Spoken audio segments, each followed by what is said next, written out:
Thanks everyone again for attending on such a nice day. We'll try and kind of go through the information here quickly. There's 4 different sections to go through. As I said, in previous years, it's taken about a half an hour. There'll be spaces for any questions that you may have at the end as well. So I'll stop the recording at that point if you've any questions. So section 1 is a quick introduction to KCETB. Then we're going to look at the QA procedures here in KCETB, external authentication, and just wrap up then with a bit of a recap and conclusion. So to look at KCETB, we have full-time and part-time provision. So you can see a list of our centres across Carlow and Kilkenny in both full-time and part-time provision. The centres that are starred are the ones that are presenting for EA in the June window. So they're the centres that you'll be EAing in. So Carlow Institute of Further Education and Training and the College of Further Education and Training Kilkenny, there are 2 PLCs, we have our 2 VTOSs and training service provision, some number of our contracted and community provision.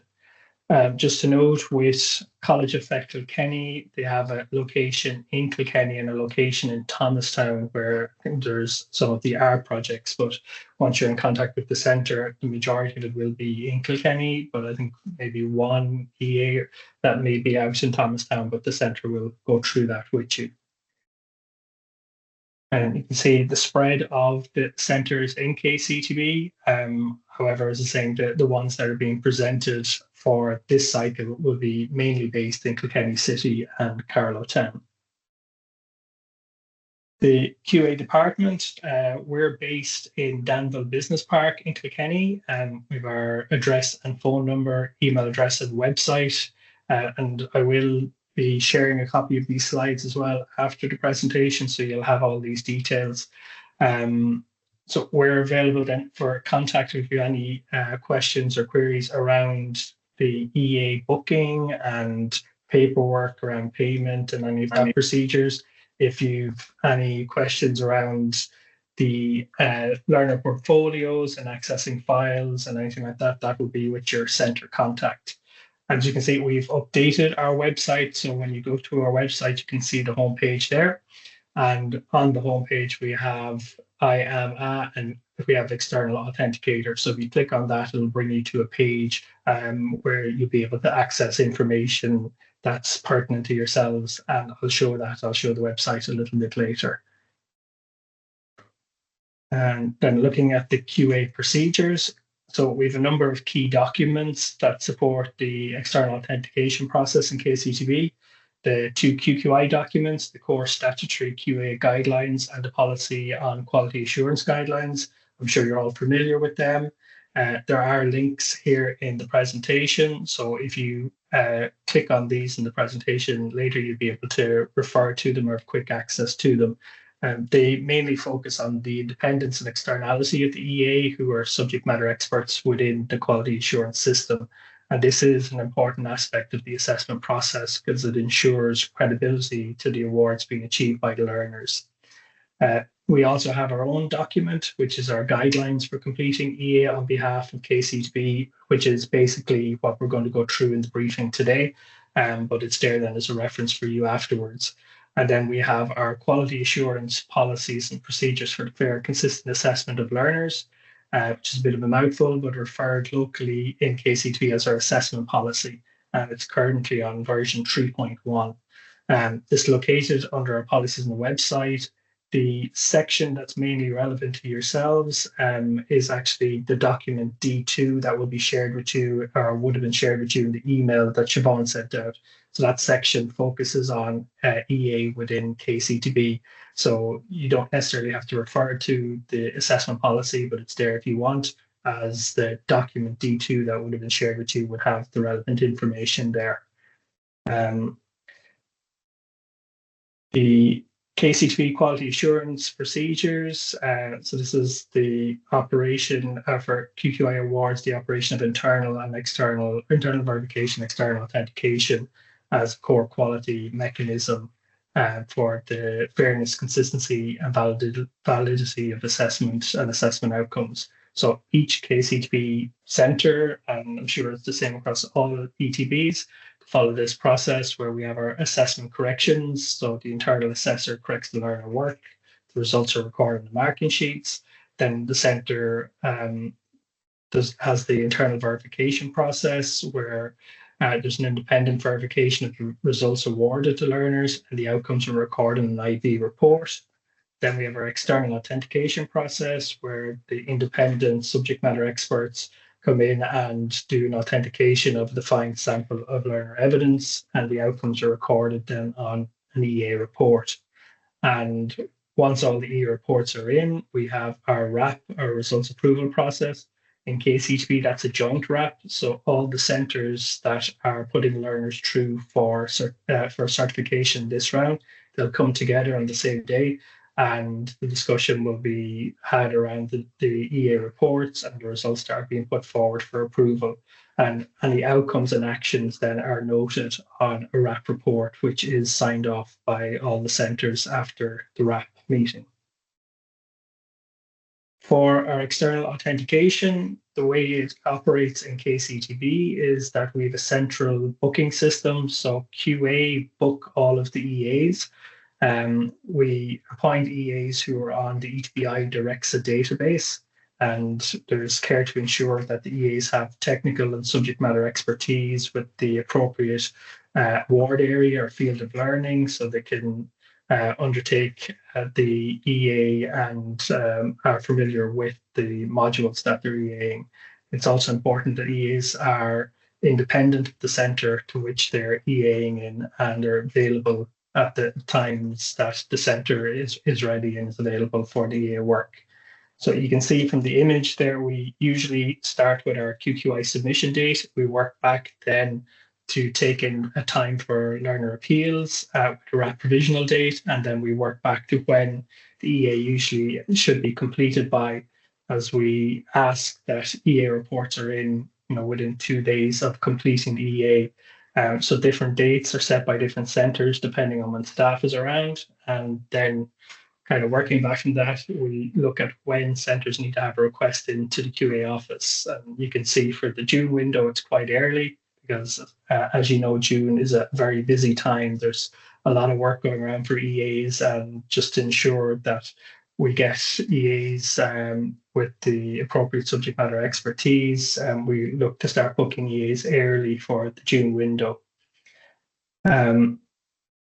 So as part of that booking system, then we have agreements sent to EAs with the GDPR and employer setup form, and they're all shown on the next slide, where we have our EA documentation. So there's plenty of documents that need to be signed. So you will have received an email from Siobhan with all the links here to the various different documentation. And there's also then the EA or the email that goes out for Adobe Sign, which is made up of 2 documents, but you get it in one email, which is the EA service agreement and the GDPR agreement that you sign by Adobe Sign. Then we have our employee commencement form. So that would be sent to you if you're a new EA, or it would be good to fill it in as well if your bank details change. So if you are already on our system, but your bank account has changed, it's important to send this in so that we can update the bank details to make sure that your payment is paid to the correct bank account. Then we also have the EA report, and I'll go through that in a little bit as well, just to show you, because the EA report has been updated since last year.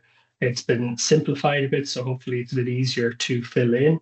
And we'd be looking that everybody would use the links in the email to make sure that you're using the most up-to-date version of all of these forms. Then the C documents are the claim forms. Just to note that there are 2 payment systems in KCETB. So there's a payment for the EA day rate, and that payment has increased from €250 to €325 for the day rate. And then the second system is the travel and subsistence. So they're paid separately. The EA claim form is processed by QA, and we sign off on the payment for that. But the travel and subsistence claim form, that comes into us and we sign off on it, but then it's sent to finance, and finance process the payment on it. And that can result in you getting kind of two different payments. So you may receive the payment for your day claim first, and then it could be a couple of weeks later that you get the travel and subsistence claim, because they're both going to be processed from two different systems, and potentially it'll go through two different payment runs. Just to note as well, it's the same as last year in terms of travel and subsistence, that revenue are still taxing travel and subsistence. So our finance department has to tax these as per revenues direction.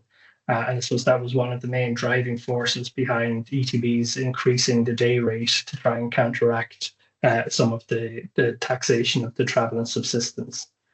And just to note as well that when you are submitting your claim forms, that we need original signatures for those forms. Our finance department looks for original signatures, not digital signatures on those. Then the last documents, the D documents, they're more for your information. So D1 would be an Excel with the EA workload, so what was agreed to EA. D2, as I said, is the EA procedures, so that's this section from our assessment policy. D3 would be the central location and contact details. So you should have an image and a map and a Google kind of map link to be able to find the center and the contact details of the person. And then you have your domestic travel rates and subsistence rates, so that you have a copy of your entitlements when you're filling in your claim forms. So before the EA visit, this is what we expect centres to have available for EAs. So in advance, that the centre shall prepare the relevant award specifications. So they will provide you with the module descriptors and the validated program information. They'll have all relevant assessment instruments, appropriate supporting documentation, so assessment briefs, papers, marking schemes, outline solutions. Any assessment plans, timetables, assessment calendars, if appropriate, will be available. The learner evidence, the assessment results and result sheets, the list of assessors per program and class group, the internal verification report, and the past EA report. This quote from the QQI guidelines kind of really sums up what we expect of EAs as well, is that it's a provider-owned quality assurance system, makes appropriate use of external persons who are independent of the provider and are expertly qualified to make relevant national and international comparisons. So EAs are the subject matter experts, and the job is basically to see that the learner evidence meets the national standards for that level, and that we can stand over the grade that was awarded by the tutor or teacher to that learner. The external authentication event visit. So again, it's focusing on moderating the grades, reviewing the supporting documents in relation to assessment, reviewing a selection of the learner's work or the selected learner's work from the sample, reviewing marking sheets, communicating with the nominated centre contact person, following the guidelines of KCETB's external authentication process, and are following the sampling strategy. So this was the critical point of judgment when you're looking at levels 4, 5, and 6, is looking at the border grades. So the closest grades between your referral pass merit, and merit distinction.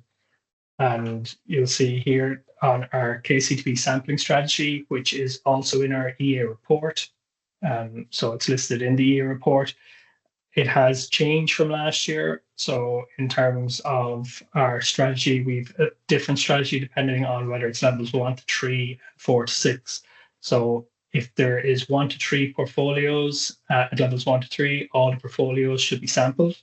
4 to 9 learner portfolios, 3 should be sampled, and 20 or more portfolios, we 15% rounded up. So for example, if we have 22 portfolios, the sample size is 4, because 15% of 22 is 3.3, and we would round up to 4. So if it ends up at 4.1, we round up to 5. Where more than one assessor is delivering a module, a sample from each assessor must be included. So for example, if you have a program where maybe you've got 2 programs that are under the same major award, which are being EA together and they have been combined, but two of the similar modules have been EA by a different assessor, then both assessors must be included in the sample of learner evidence that's been EA'd. At levels 4 to 6, it's quite similar to 1 to 3 in that 1 to 3 portfolios all should be sampled. The difference is the next band where you've got 4 to 39 portfolios. So it's between 3 and 6 to be sampled based on the band or border grades. So we're looking within that sample that you're taking the lowest distinction, the highest merit, the lowest merit, the highest pass, the lowest pass, and the highest unsuccessful. So depending on the grades there, that's why it's between 3 and 6, because depending on the spread of grades that the learners have achieved on that module, it may result in a different number of samples depending on the module. So for example, there's a group example below there where you've 16 portfolios where 6 learners got a distinction. So you would choose the lowest distinction. 8 got a merit. So again, you're choosing the lowest and the highest merit. Only 1 got a pass. So you're only choosing that pass. It won't be the highest or the lowest. And 1 was unsuccessful. So you're choosing to look at that unsuccessful. So that results in a sample of 5 in that group of portfolios. So again, the sample will depend, but I think the booking would have been made on the highest number. So the sample that you choose should overall be less than what the booking was made for. So you should end up with a kind of a lower sample number in the end. The EA report. So I'll go through that now in 1 second, but what we're looking for is observations on assessment and consistency with national standards, kind of looking to see is there any proposed grade changes, that you've evidence that you've seen the internal verification report, that you've been able to see the previous authentication report, that you're commenting on the effectiveness of the application of the assessment process and procedures, any recommendations, and a recommendation on whether the learner results should be submitted for certification. So you can see here the authentication report. So you would fill in the registered center, the center number, your name, and the date of the external authentication. That has examples of areas to be included in the report, such as confirming a grading decision has been upheld, establishing learner evidence has met the required standard, any good practice or recommendations for improvement, ensuring learning outcomes have been covered, that appropriate assessment techniques have been applied, that the content of the assessment materials there, and if there's any kind of totting or grading errors. Examples of areas that should not probably form part of the EA report is the quality of the teaching, because it's hard to comment on the quality of the teaching if you're not in the classroom witnessing the teaching, the centre resources, hospitality, and content not relevant to the authentication. So in relation to hospitality, when you're submitting the EA report to the centre and ourselves, it's fine if you want to comment on the hospitality and thank the centre, but not to include that in the EA report. Again, then the sampling strategy is on page 2. Part 1, there is a sample of how to fill it in. So you would just put in the major award, list the modules there, and then there's a couple of yes/no questions, the total number of learners assessment that was there, the number of assessments of learner assessments that are being EA'd, the learner initial and the grade of the learner, and then you would put in any specific comments you have in relation to that. So there's a sample here, and then there's a table here where you would fill in your information on the form. Then part 2 is grade changes. So we ask that any grade changes that are being proposed, that you would fill in this complete table here. So you'd be ticking yes if there is any, no if there's not. If there is, the number of grade changes, and then outlining here so you can put in additional rows if required. It's important if there is any grade change proposed that they are listed here. It just makes it a lot easier for us then at the end to compile them and to review those proposed grade changes. And then part 3 is the concluding observations that you've seen the internal verification report, you've been able to see the previous external authentication report, the effectiveness of the application of the assessment processes and procedures, any recommendations, and then are you recommending all results go forward for certification? Yes, no, or yes, subject to grade changes, and then you would sign off. The part 4 is completed by QA. So this we complete then after the RAP meeting date where we put in the comments from the discussions of the RAP meeting. So in relation to yourselves then, as I said, it's just putting your name at the top, filling in part 1, part 2, and part 3.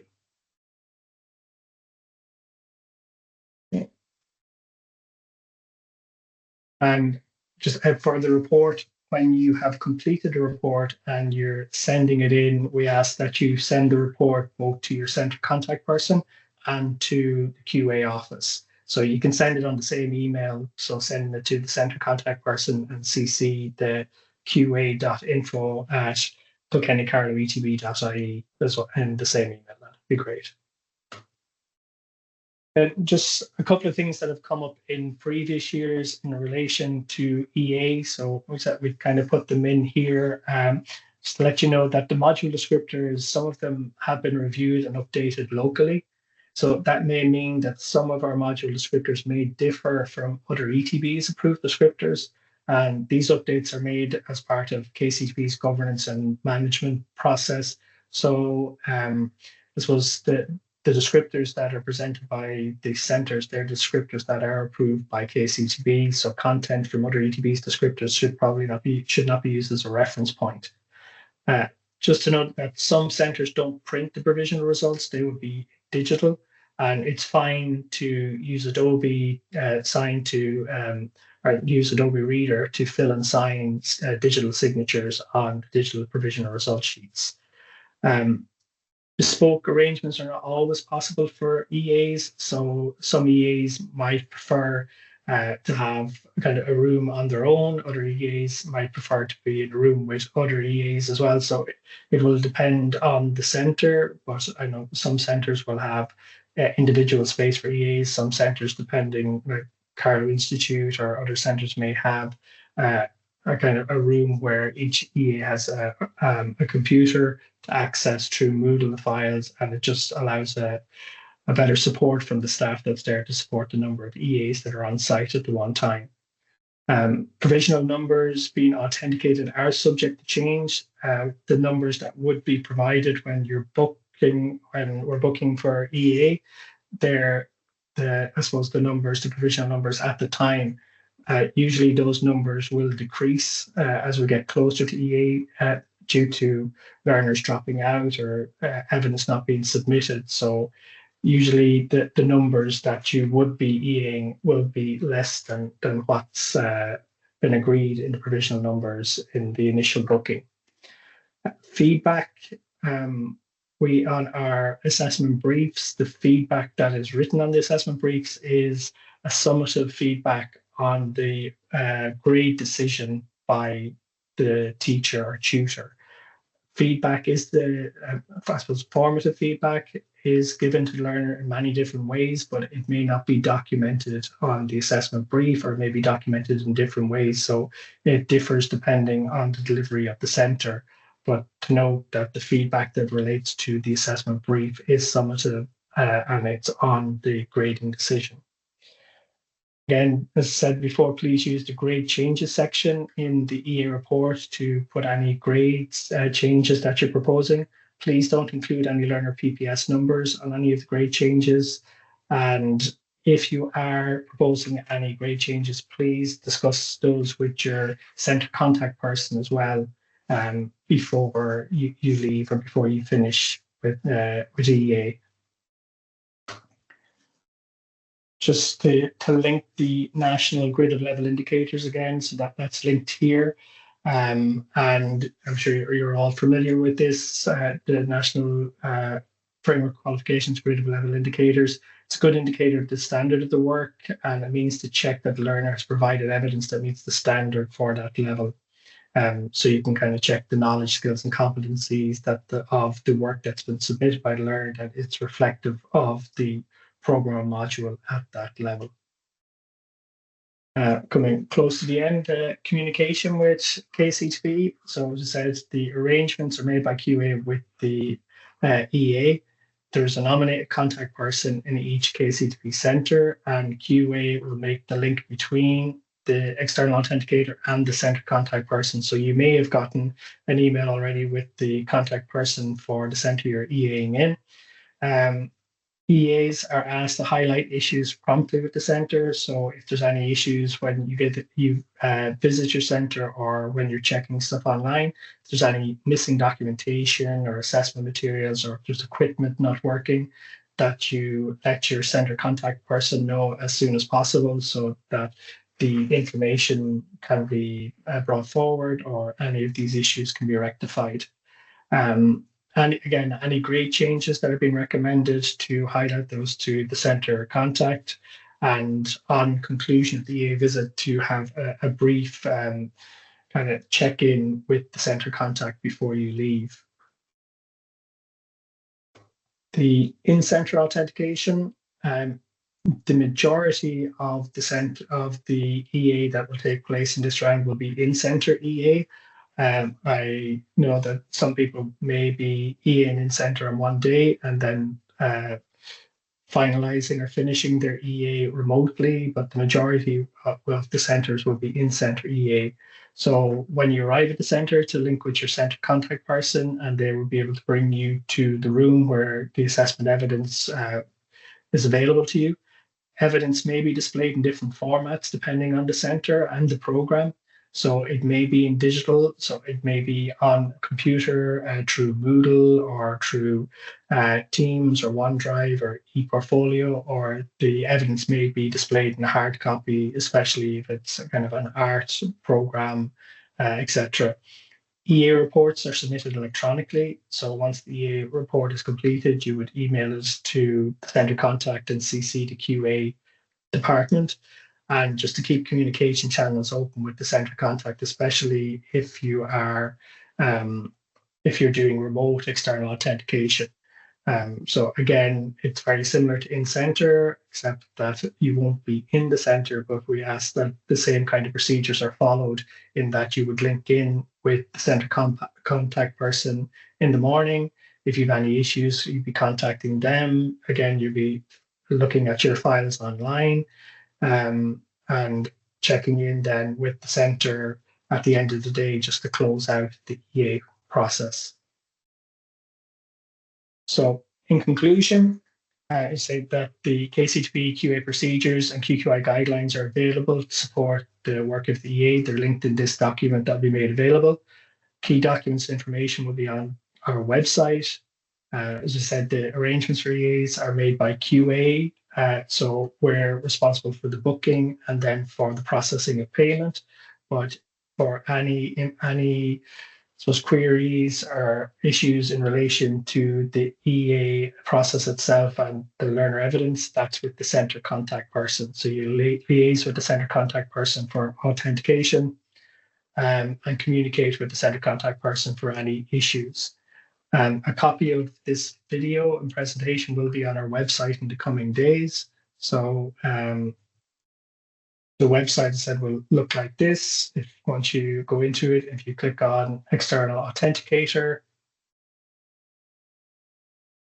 and it just gives information on our assessment policy. So a quick link to our assessment policy, our EA process, RAP, our listed awarding bodies, and this is the information that will be changed in the coming day or two. So there'll be an updated version of this briefing. There will be the PowerPoint presentation, a link again to the guidelines, and then there is a guide here for report writing, which was put forward by FES in the last month or two. That's, I suppose, additional support information in writing EA reports. And our contacts are in the PowerPoint as well. So it's Siobhan, myself, and our contact details and email address. So again, thank you for taking the time to take on the work for KCETB again during probably the busiest QQI window of the year. Looking forward to working with you and welcoming your feedback on the process and how we do things here. And again, once the EA is finished, that we ask if you can have the EA report submitted within 2 days to us, because we would need it within that time so that centres have a chance to review it before our RAP meeting, which is quite soon after the end of the EA window. Submit your claim forms to QA. So the claim forms don't go to the centre because they don't process them. So any claim forms, please submit them to Siobhan or myself at the qa.info email address.